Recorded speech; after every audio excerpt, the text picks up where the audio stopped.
everybody. I'm Zenith Warrior Princess, and welcome back to the Disney Debate, where Kat Macberrie, Doug Macberrie, and myself discuss Disney products and other Disney merchandise. How's it going, Kat? It's going good, actually. I've been looking forward to talking about this movie. You know, after going through the plethora of the vastly different Parent Trap movies that I never saw before, it's nice to come back to something I'm actually familiar with. It's nice to actually be at the end of this journey, because this journey could have been way longer. I mean, there are technically 5 of these films. And we thankfully did not have to create 5 different videos, so that's actually a plus in my book. I mean, I wouldn't have minded, but yeah, I'm kind of glad we kind of mushed the other 3 together. Made it a lot easier. Yeah, after like, talking it over and after discussing it, we realized that the sequels were so similar and didn't have enough for us to talk about, and we may be doing that in the future for future sequels. Just throwing that out there, because some of these films, like the Herbie movies, they tend to blend into one another after the first couple. Those will be fun to get to. And how's it going, Mr. Doog? I'm Lindsay Lohan. I'm Lois Lane. I'm doing okay. Sorry, just having a little fun there. Are you sending us adrift? I'm not your buddy guy. I'm not your guy, friend. I'm not your friend, buddy. I'm not your buddy guy. I'm setting you both adrift. What are you doing? We're setting you adrift. We'll get to that later. So one thing I do want to address before we even start, because this is something that actually happened recently as of the Fluffy Dogs video that went up Friday as of the recording, 9/13. So this is something that happened very recently. I put up the Fluffy Dogs crossover that me and Rowdy did, and a couple people were like, "Oh, did you know about this obscure thing?" And I'm just like, I want to make sure I address this because people have asked me in the past. First of all, we have done every absent-minded professor and Shaggy Dog that we could find. We know about the 1994 Kirk Cameron one, but we cannot find that. And we know about the 1988 Absent-Minded Professor remake, but we cannot find it because they were both TV movies. These were not they were not produced on DVD. They were not released unless they're on Disney Plus. In which case, okay, we'll talk about them. But as of right now, we cannot find them, and I have scoured YouTube for the copy that people say is out there, and I cannot find it. So either link me to it, not on a website that I know is full of AIDS. like that has AIDS, because someone tried to link me to this website that supposedly had the thing and did not. But you can usually tell if it's the thing, pretty easily, and I've checked everywhere. But if you found either of these films, if you have found them, please bring them to our attention with a proper link that does not give me viruses, and we will talk about them. However, as of right now, we have covered every one of those films that we can personally find. With that being said, today we're going to finish off the Parent Trap. This is the final Parent Trap episode. Oh my god! For now, anyway. Yeah, they're talking about remaking it again, which... Because it's such a wonderful premise that needs to be promoted. Like, really. Surprise, it'll be Parent Trap 5! with Haley Mills coming back as the grandma or something. Twist, she'll be the evil fiance. We're going to have Lindsay Lohan coming back, and she's going to teach people how to be a twin or some strange thing. She's going to be the drunk priest. So yeah, we have the remake of the Parent Trap series after a long time of not having any Parent Trap anything. They decided to remake it with Lindsay Lohan, and this is the version that most people know about, and honestly, for good reason, because this one, to me, is the best version. I honestly loved this, and it's not big changes. I think what really works about this is small changes. This movie is all about updating things, fixing things that really didn't work, taking out superfluous elements here and there. Just altogether, this is what when we think about an update, this is what I point to, because it really does update the source material to take out things that really didn't work. And while it actually technically is longer at 2 hours, this felt like it went by so much faster than the other versions. Kat, what are your initial thoughts on this? I do agree the pacing is a lot better. Like, the way everything flowed from scene to scene, it went at a really good pace. Even when they were taking their time, stuff was getting done. You were being fed information, and there was always something to see in the next scene, something to entertain you or to inform you about stuff. It was just entertaining. Like, I never once had to look at my watch or look at the clock or anything like that. It was like it was so refreshing compared to the past movies, where I'm just like, is this done yet? Are we getting to the Parent Trap yet? What's going on? Granted, I already saw this as a kid, and I know what happens. But even so, it's still a breeze to get through now compared to what we had to watch before. I'm sorry. I thought this was the Parent Trap. Where is the Parent Trap? I want my money back. I mean, there was no point where anyone was mugged by a nun. No one got sexual powers by way of falling in the shower, and there was no Hawaiian honeymoon, thank God. This was very much a straight up remake of the original, but it just flowed so much better. And in my eyes, it was a lot of fun in ways that we'll get to in a bit. But Mr. Doug, initial thoughts, go. Yeah, I mean, this was definitely an improvement over the original. I mean, it basically hits all of the marks and uses some of the same exact dialogue in places, but there are definitely some fine tuning in places that they did. Specifically, I'd say the chemistry between the parents is actually better than in the original, because you actually kind of root for them to get back together, as opposed to in the original, where they're horrible, they know they shouldn't be getting back together, and it's just it's very cringy. Mm-hmm. Yeah. They actually have a reason why they separated, outside of we had a huge ass fight, and they had a reason why they're getting back together, outside of we need to do it for the kids. And there's a lot of really good minor things that I think add up. The first thing I think that we can all agree on, hopefully, is that Lindsay Lohan is miles better than Haley Mills. And I'm sorry, because I enjoyed seeing Haley Mills in several different incarnations. She was much more enjoyable in the later, sequels. But in the original one, I wasn't too keen on Haley Mills that much. Here, Lindsay Lohan shows her acting chops, and I think overall, she steals the movie in many different ways.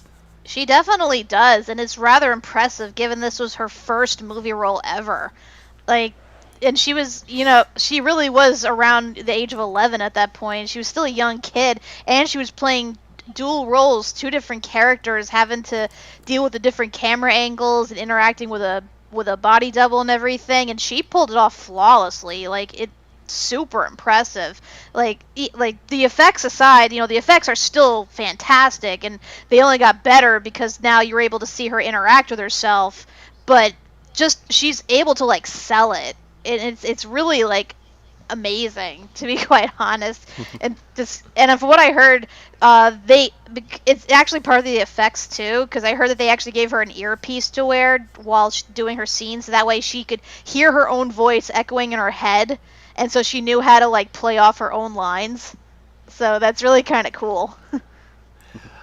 Honestly, like, the thing that really got me about this is, first of all, when we were watching the opening credits, they said introducing Lindsay Lohan. This is, like you said, it's the first movie that she'd ever done, but she has a lot to do in this film. She has to both have a British accent and an American accent and switch between them and then act as herself, kind of trying to pretend to have this accent. And in both cases, you can tell the twins apart, and you can tell when they're faking the accent and not faking the accent, and the accent actually sounds believable because they actually have British people in the cast. And in general, the way she pulls it off is stunning to me. Lindsay Lohan can act. It's unfortunate what happened to her later, but as of this movie, she steals the show. Doug, what do you think? So I'm still finding it very funny in how the original the twins were played by a Brit pretending to be American, and then in this it's Lindsay Lohan, and it's the complete reverse. And it's more convincing. It is so much more convincing. I'm glad they actually decided to have it be, two different countries, two different, one, character be American, one be British. So that actually makes more sense. It's not, we're going to pretend that she's from Boston and we're going to, totally go to Boston. It's like, no, they actually, do the legwork for this. And yes, Lindsay Lohan definitely does a far better job than Hayley Mills. She's definitely got the acting chops in this. You won't believe who she actually beat out to, get this role. Other people that auditioned for this role: Scarlett Johansson, Alex McKenna, Michelle Trachtenberg, Tina Malgorino, I think that's how it's pronounced, and Mara Wilson.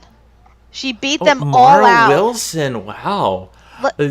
Can you imagine having Mara Wilson as I definitely could have seen Michelle Trachtenberg in this.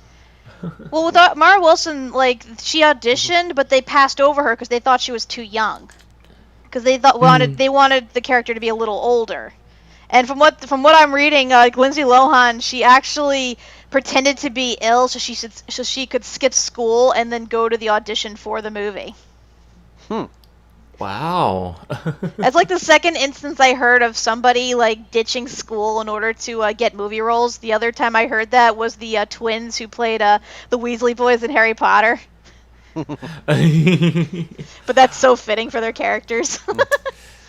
But yeah, going off what you were saying, Doug, Barry from Boston, Barry's not enthused with Hayley Mills' performance, okay? Capiche? He did not that's not an authentic Boston accent, Barry sounds like he's going a little Staten Island there. I took a vacation in Staten Island, and I ended up stabbing someone in the face with a soldering iron. Now you're just full walking. Dead man walking. This guy is freaking believable. But yeah, Lindsay Lohan has a lot that she has to do in this movie, and she does it super convincingly. So I think the biggest advantage. So I think the biggest advantage that this movie has initially is just you have Lindsay Lohan working off herself so damn well to the point where she started convincing me that she was actually twins.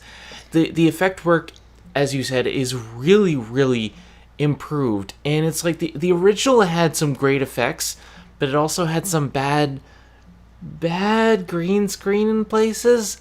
Here, you can't tell any green screen. There's none of that issues with the technology.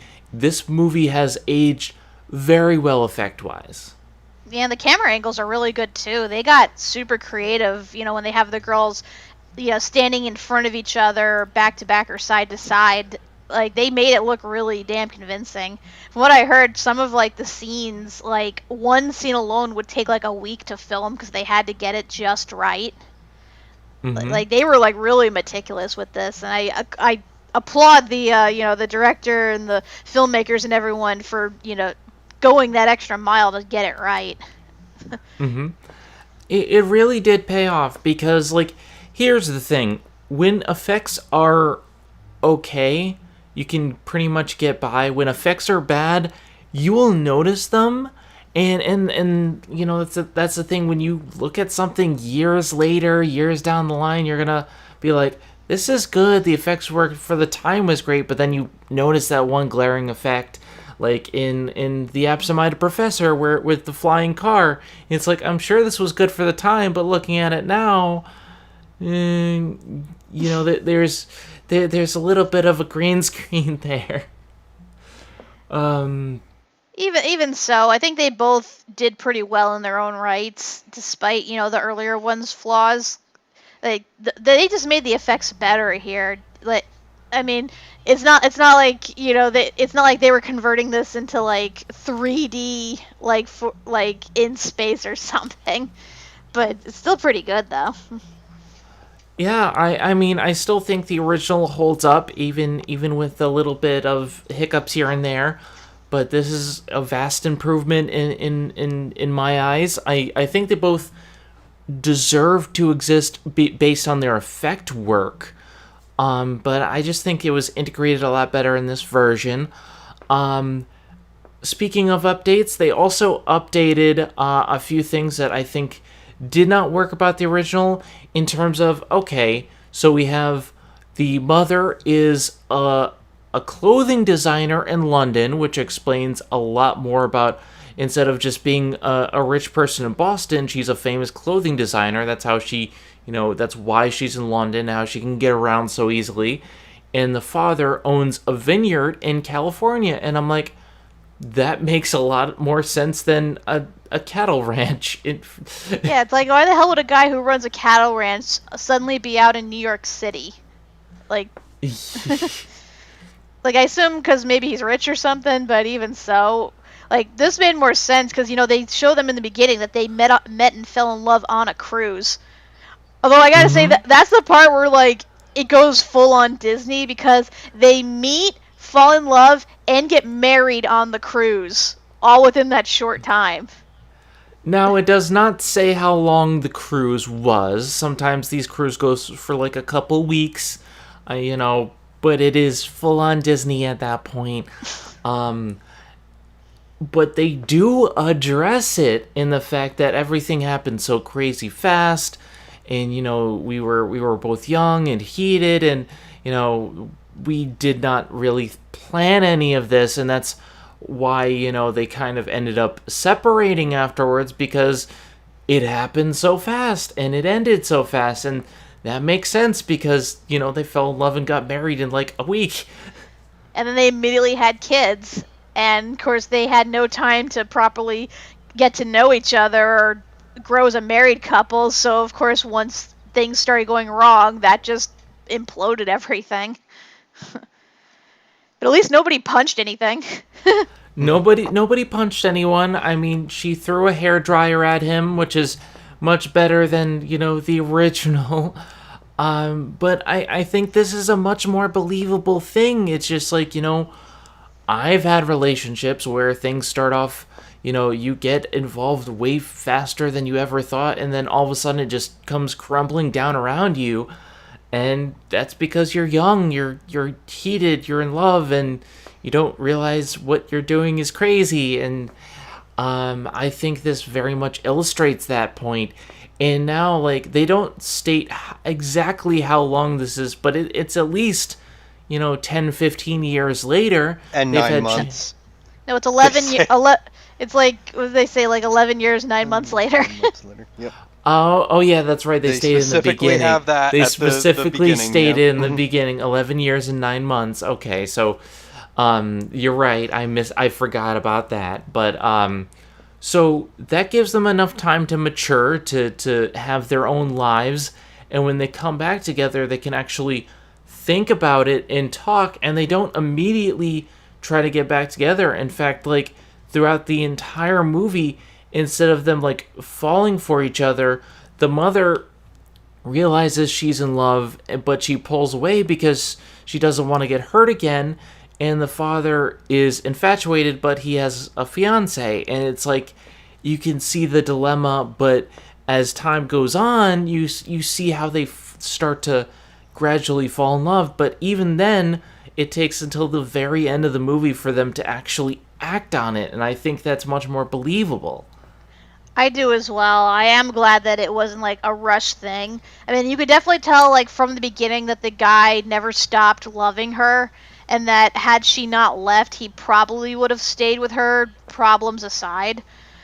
And it's nice to see that her like throughout the whole film, because you see when she first finds out about the twins that she's at first like happy to finally meet the daughter she abandoned, but then she's like panicking over seeing the father again, and is like wanting to know like if he still wants to like see her or not, what he thinks about her. And then she gets herself drunk, and all riled up about meeting him again. And then the whole time, like, she's trying to be distant, but at the same time can't help but drift toward him.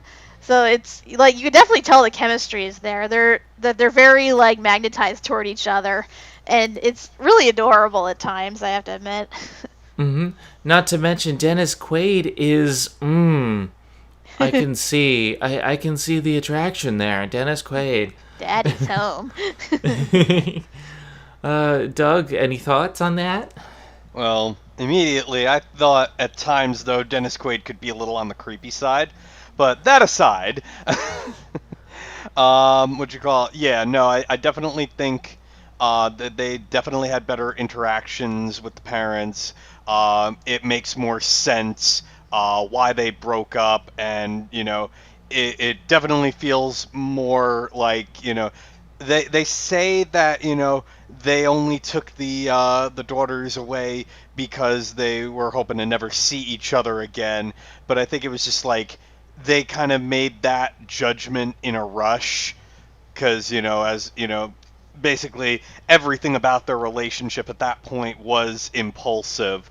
So I think that felt more like an impulse move versus in the original it's like they really hated each other's guts that much. Would you call it an impulse buy? No, I would not. And you sit in the corner and think about what you did. From what I read, there is a deleted scene that kind of expands upon the reasoning a bit. Because was it Haley is asking her mother, why they broke up, and she mentions how they tried living together first in like London, then they tried living together in California, and it just wasn't working for either one, and it was just straining things between them and making things more and more difficult. So it kind of gives you more of a solid reason, because it makes sense given their professions. I mean, he runs a vineyard. You gotta, stay on top of that sort of thing, because it's basically a farm for grapes. So it makes sense he wouldn't be able to stay long term in London. And even she's from London, and her, her fashion industry is all based there. It's hard for her to like stay away from there for too long. And they had 2 young daughters at the same time, so that would probably drive anybody apart, to be quite honest. They also acknowledge that, the two of them both, when they meet again, that both of them realize that they both fulfilled, the dreams that they had. They've both got to do what they wanted to do. So I think that also is a better catalyst too for bringing them together, because now they've finally both accomplished things versus they were probably too young and had their different dreams at that point and were clashing. Right. Yeah. That makes a lot of sense, especially because now that she's a famous designer, she could afford to fly back and forth, and they don't have to worry too much about raising two young girls that they probably didn't even know how to parent at that time period. Not to mention another thing that they updated. Both of them have servants that can help raise them as guardians, with Chessie and Martin. Martin is the butler of the mother, and Chessie is the nanny, you would say, of the father. And let me just say that I love these two because, well, they have chemistry in and of themselves because they end up falling in love by the end of the movie, but they're just so funny. And it's just like, these are two characters that in the original film, they had kind of equivalents, but they were superfluous in the original film. Here, I love them. I couldn't get enough of them. Yeah, I am kind of glad that they took away a lot of the extra side characters and kind of left, just those two and the grandfather, because it made it that much easier to, focus on everything going on and not have, arbitrary side people just either standing in the background or being there as an annoyance. And the grandfather, like in the first film, is awesome. I love him. The grandmother is thankfully not in this version, thank God. But no priest, though. I'm sad. 0 out of 10. Worst remake ever. I mean, to be fair, they do reference him though, because at one point you see the fiance is on the phone talking to the Reverend, and they say him, and she says it she says his name. Says Reverend Mosby. Yeah, so technically he does exist. He just doesn't show up, which I'm kind of sad about. But given how there's no fisticuffs going on in this version, I guess his presence is unnecessary. So oh well, win some, lose some. 0 out of 10, worst remake ever. It's also funny that his name is Mosby, because now I have the image of Mr. Mosby from The Sweet Life of Zack and Cody being a reverend. All I can think of is Ted Mosby, architect. Ted Mosby, architect. So yeah, we have good updates with the characters. All the characters are updated in good ways. I mean, the grandfather is just as awesome before. Chessie and Martin are much more entertaining, especially because we get Martin in a Speedo, and it is one of the funniest scenes in the movie. Oh, the banana hammock. And I mean, what can you say when Chessie meets Banana Hammock? It's true love. She turned him straight. Yeah, I love he starts off as the mother's sassy gay friend, and by the end of it, he's given it all up for this enchanting nanny that he's met in over the course of a week. And it's understandable because Chessie is played by someone who I was throughout the entire film I was scratching my brain. I'm like, she seems so familiar, and she's been in a few movies. She was in Bruce Almighty and a couple other things, and I'm just like, oh, so that's how I remember her. And I'm just like, oh, well, she is a well-known comedian, and she does a great job here. Yeah, definitely. She was very entertaining. I'm honestly surprised that I didn't recognize her in more stuff. But oh, and a little side note, a bit of a sad note. The guy who, how this is Lindsay Lohan's first film?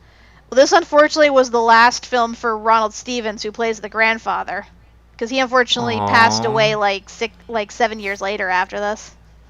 Well, he did a great job. Mm-hmm. I mean, the grandfather character is one who instantly sees through the ruse, and you can tell from her.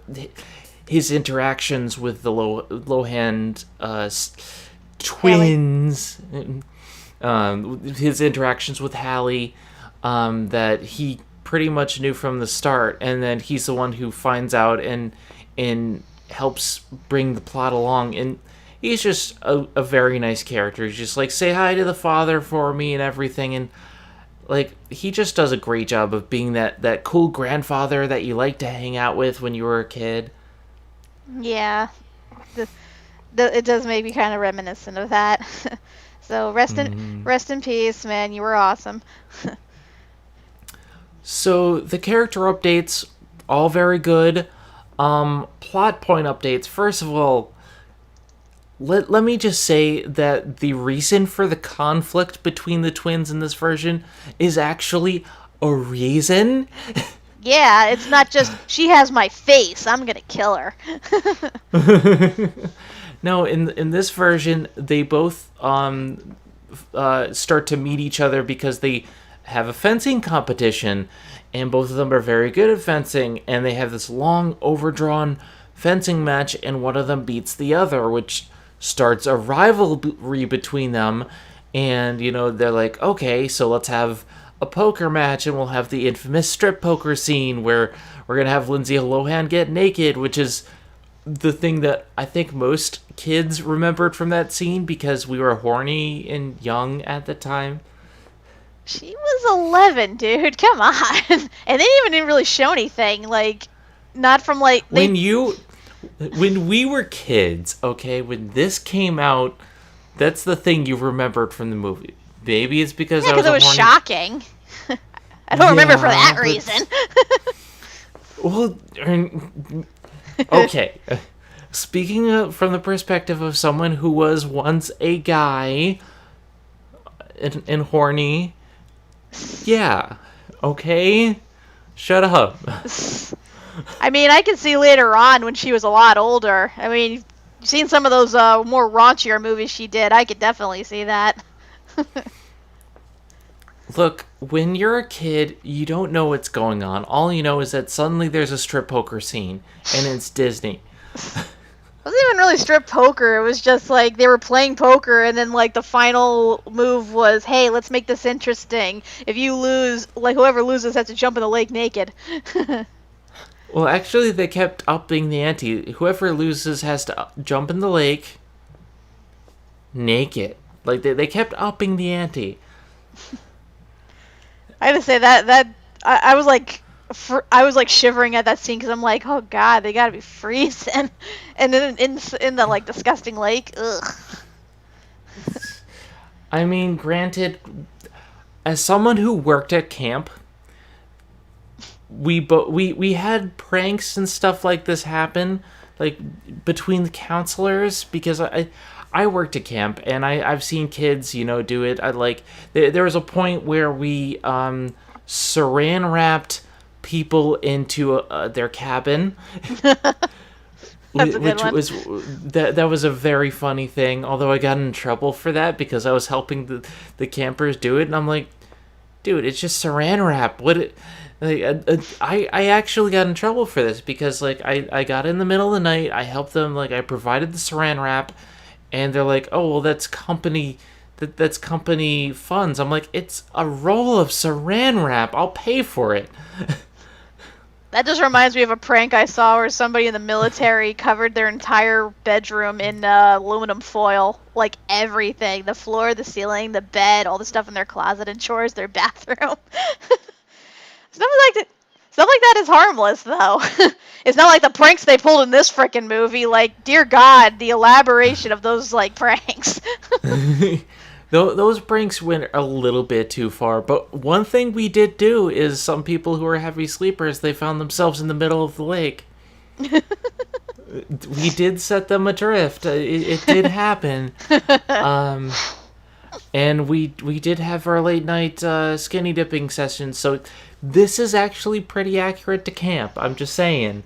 No, I hear ya. I went to camp too, but they were a lot stricter than your camp. But did you ever wind up in an isolation cabin? We didn't have isolation cabins. That's a little... isolation table, really? That was Really? excessive. You get to go in the punishment chamber. Oh boy! But I think, like, the scene, though, I remember most out of the whole camp scene was the ear piercing scene. Like, that Oh yeah, that was one of the big things that stuck with you. that was one of the cringiest things I've ever seen in my life. Like, I already hate needles to begin with, and I have gotten my ears pierced before. Not a fun experience. But yeah, I would look at that, and they show you it, like, sticking it into her earlobe, too.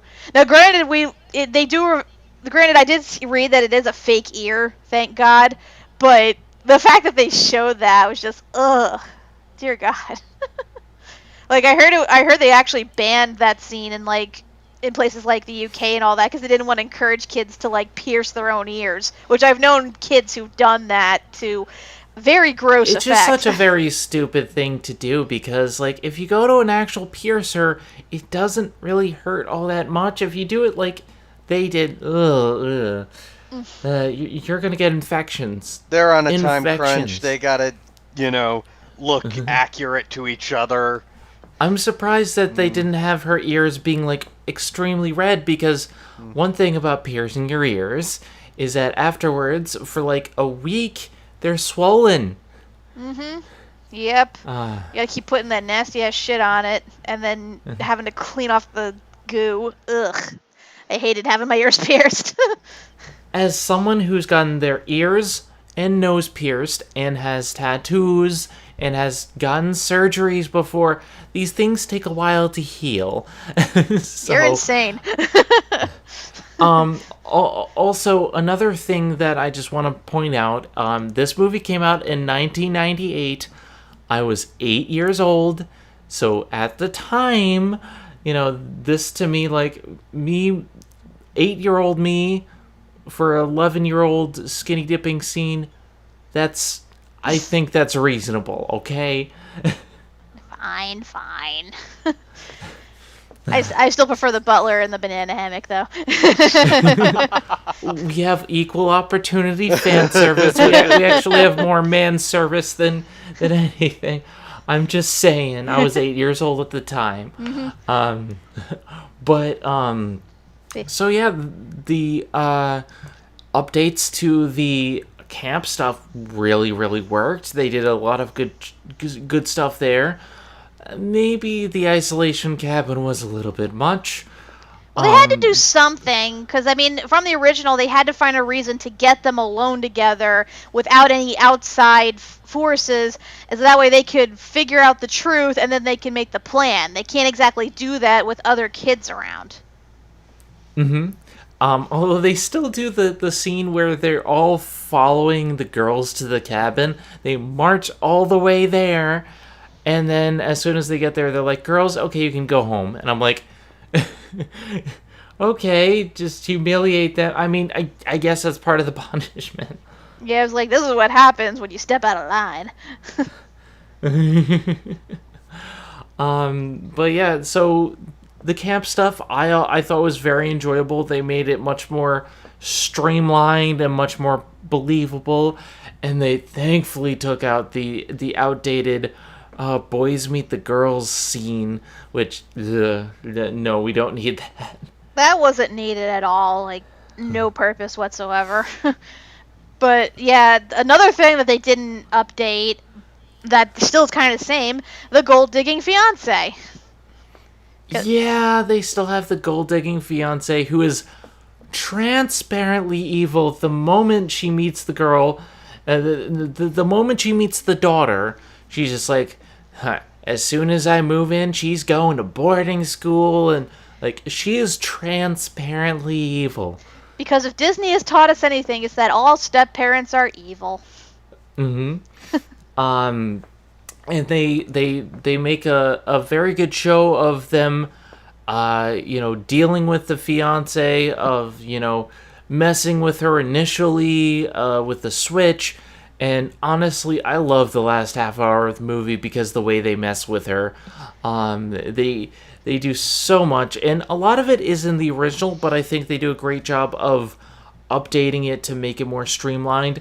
Although one thing that I was really kind of iffy on was they kept in the mountain lion bit, except they don't do the setup for it. They just do the payoff. Yeah, I thought that was a bit weird too, because I know that it was kind of the same thing with the bug repellent they gave her. You don't see them giving it to her or explaining that it's supposed to keep away bugs. It's just supposed to be part of the joke. But yeah, I do kind of wish that they built it up like in the original a little bit, even if, again, it doesn't really make sense, and it should have been quick, like apparent to her real quick that it doesn't work. But what are you going to do? Mm-hmm. I mean, for a scene, it works fine because they do set up the bug repellent and he tastes it and it's like, oh, it's sugar water, and they giggle and it's like, okay, that makes sense. The mountain lion bit is immediately afterwards, so you can kind of get that they did it. So it's not entirely bad, it's just something that I kind of wish they had put in. But they also add in them putting rocks in her pack and the lizard bit. And I'm just God. like, okay.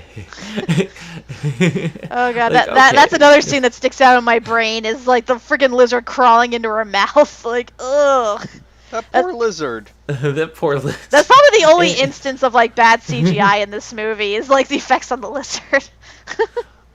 But I do think that like they utilize like a lot of the messing with her scenes in the trailers, and I think it works because that's a lot of the fun of the movie is them messing with her, especially when at the end of the movie she takes a sleeping pill because they keep messing with her, and she loudly acknowledged, I'm taking a big ass sleeping pill, don't wake me up, I don't like trout, and they set her adrift. Yeah, it's a good thing they weren't near a waterfall. Guy. I'm not your guy, friend. And of course, stupid her, she stands up on an inflatable mattress. Like, yeah, you're gonna stay adrift that way. I just love how she wakes up. She wakes up because there's a woodpecker on her. She's in the middle of a lake, and she freaks out. She falls in. She goes to the father, and she's just like, "It's them or me. What are you gonna say?" And he's just like, "Dude, I'm picking my daughters. What do you think?" Like, yeah, I'm gonna pick you, a person I've known for 8 weeks, and have like then just somehow immediately fell in love with, and now is like showing me her true side now, and wants me to get married in 2 weeks. Yeah, that's really gonna like go well for you. I mean, to be fair, they do update it in this version to say that she is, I'm trying to think, it was some, like, a housing designer, or, she did something for him for his vinery to help promote it, and so you can understand how they met and how they started their relationship over the course of the summer. So it's not immediate, it's like, it's a long-term thing. And so when they get back to summer camp, it's like they're planning marriage after maybe 3-4 months. I gotta say that I can understand. I gotta say given how now we know the whole time period between the father and the mother and how long it took them to get together and break up and everything, I can see that this is like a trend with the father. Because think about it, his first wife he met, fell in love with, and married all within the course of a cruise, and now the second woman he falls in love with and gets engaged to over the course of a summer, and is going to get married to in like 2 weeks from the time of the movie. He's probably just thinking to himself, like, it's just better than a couple weeks. He'll give it a month. That's enough time. He's definitely one of those types that, falls hard fast and then just goes for marriage immediately. I can kind of see why the relationship was doomed from the start.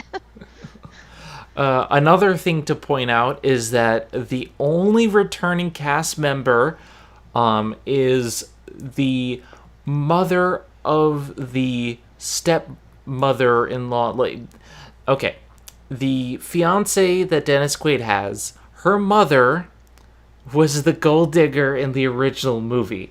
Yeah, Yeah, Joanna Barnes, who played the fiancée in the original, she's the only cast member to return in this movie, and she even goes by the name Vicky.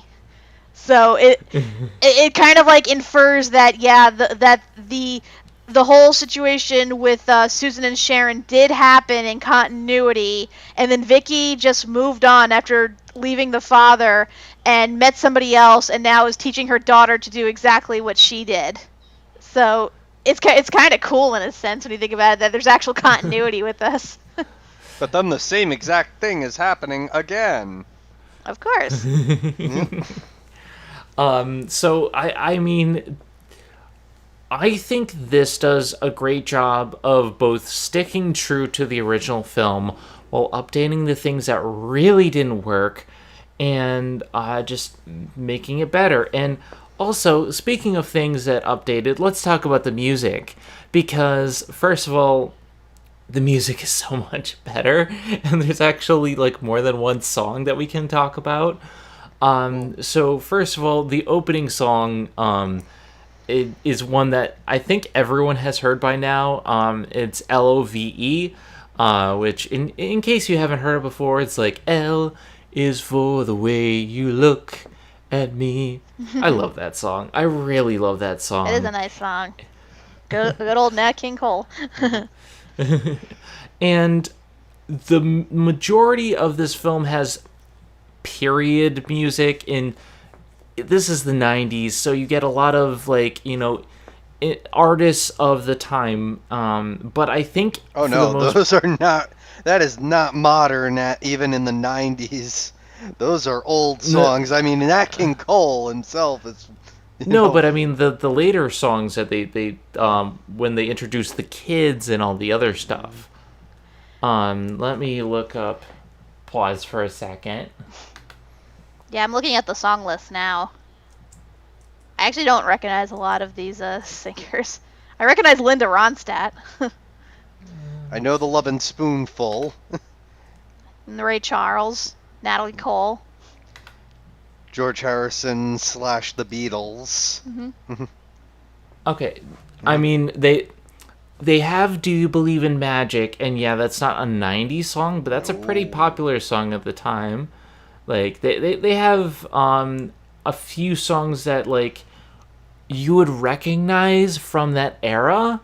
And so yeah, it's not exactly like 90s, but these are songs that are most of these were oldies at that point, or like, mm-hmm. you know, songs that they'd been around for decades. They've been around for decades, but they use them a lot in movies, and you would recognize them. I mean, they use Here Comes the Sun, which, yeah, it's like I said, George Harrison, Beatles, so yeah, it's the Beatles. That's 60s, but, you know, it's utilized in there. But they also have Let's Get Together briefly, which thankfully it's only briefly. They updated the song in a good enough way, but it's not the best song. I mean, it never was. I mean, it's catchy enough, don't get me wrong, and it's a staple of the original movie. But, I mean, kudos to them for actually remembering to include it, even if it's, like, really brief. But yeah, I like the soundtrack. In my mind, this is the kind of soundtrack that I associate with stuff like old Disney films. And when I say old, I mean from when I was a kid, like the 90s. Like, they in stuff like the Mary-Kate and Ashley movies, like they had stuff like this. Like in the original ones, like you have this eclectic mix of songs that were very popular. They might not be from the era, but they were like songs that really, really stuck with you. And it's just like, you'll remember this one song from this one movie, even though it was only used because it was like super popular. I just love how in the London scenes, they really hammer in the fact that they're in London. Because, you know, they're playing Beatles songs. They even show Haley and her mother, like, crossing down Abbey Road, where the Beatles did. There's even a deleted scene, apparently, in which Haley actually meets the Queen of England. Like, it doesn't make sense at all, and it's understandable why they cut it. But it's one of those things where it's like, look, see where we are, see London, look, it's London. Can you tell it's London? It's like that's the only time where they're playing like a British band, where they're playing like British bands and like the soundtrack. Everything else is like mostly American music. Mm-hmm. I mean, I think for the most part that does strike a nice balance, but it's Disney. They have to make sure that the popular stuff goes in. I'm just kind of surprised because a lot of old school Disney was original music. This is the first movie I think we've had in a long while that doesn't have original music outside of Let's Get Together. In terms of what we watched, I guess that's true. I mean, in the continuity of like this timeline, because at this point, Disney was kind of moving away from the whole musical style like that the Disney Renaissance have, and they were just bringing in like single artists to sort of do the whole soundtrack themselves, or just doing like a whole like Something collage during of the credits. or doing like a whole collage of like different artists together depending on the scene. So this kind of was like appropriate because at this point they were learning to incorporate other songs for like just background music and for montages and stuff. So if anything, this is more appropriate of the time. It is true, but then again, you think of like stuff like The Little Mermaid, and I'm sorry, I love Under the Sea. I love that entire soundtrack. Alan Menken, you are so good. But anyway, I think we've been talking about this for almost an hour. I can't believe that. Yeah, I'm glad we made this its own review. Doug, what are your final thoughts? First off, yeah, I mean, while I was saying my thoughts about the music, there is one nice little touch there that they mentioned that they did Nat King Cole's Love at the beginning, and then at the end they have This Will Be, in parentheses, An Everlasting Love, by Natalie Cole, Nat King Cole's daughter. So that's kind of a nice little bookend that they do there. They actually make the boat make sense in this movie, unlike the second film. Yeah, they did not strand them in the middle of the bay until they kissed and made up. We're setting you adrift. I'm not your belly guy.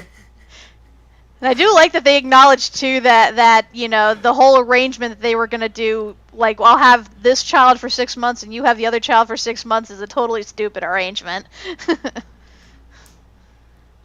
But yeah, I mean, I basically I think I've said what I don't really have much different to say from what I said in the beginning. This is definitely an improvement over the original movie. Yeah, definitely Lindsay Lohan can act circles around Haley Mills. It's kind of a shame that Haley Mills didn't come back, but at the same time, it's like she probably got so sick of doing all the sequels, like she didn't want to. He's like, I'm done. I'm fed up with being Susan. I'm fed up with being Sharon. I can't do an accent to save my life. I mean, to be fair, she didn't want to do the sequels to begin with. Like, I think they convinced her or whatever, but yeah, I mean, she's earned her rest. She's done her job. Yeah. She did everything she could with those characters. So, yeah, I mean, I said I don't want to slam her too bad because she is genuinely good in, like, other films, and she did her best in the first one, but yeah, I think she's earned a good rest at this point. She did her time. She earned her nickel. Fuck this shit, my nickel. Out. Fuck this shit, I'm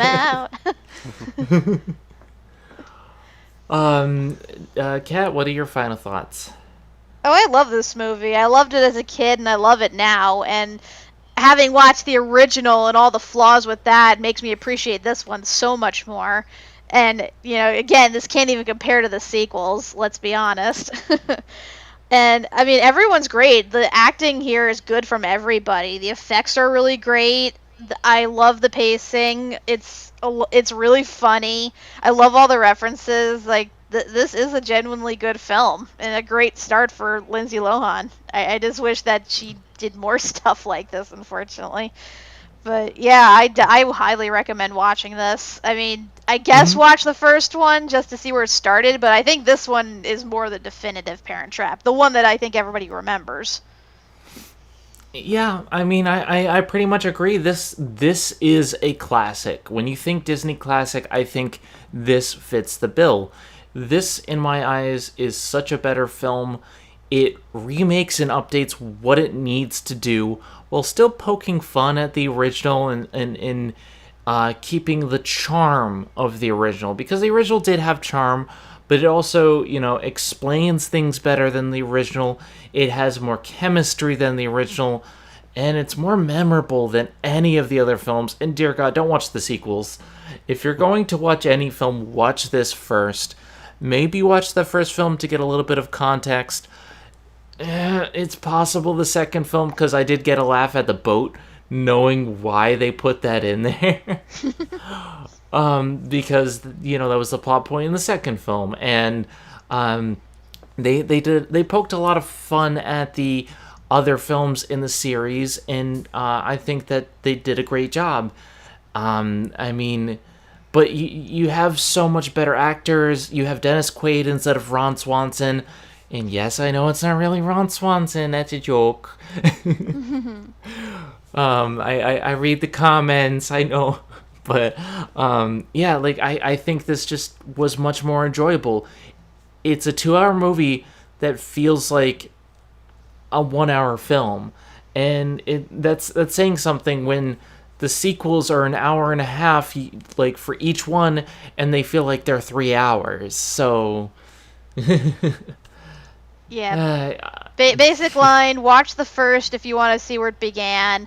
Ignore the other 3 unless you want to have like a bad movie party or something, and just watch the remake if you want to like see a perfected version of it.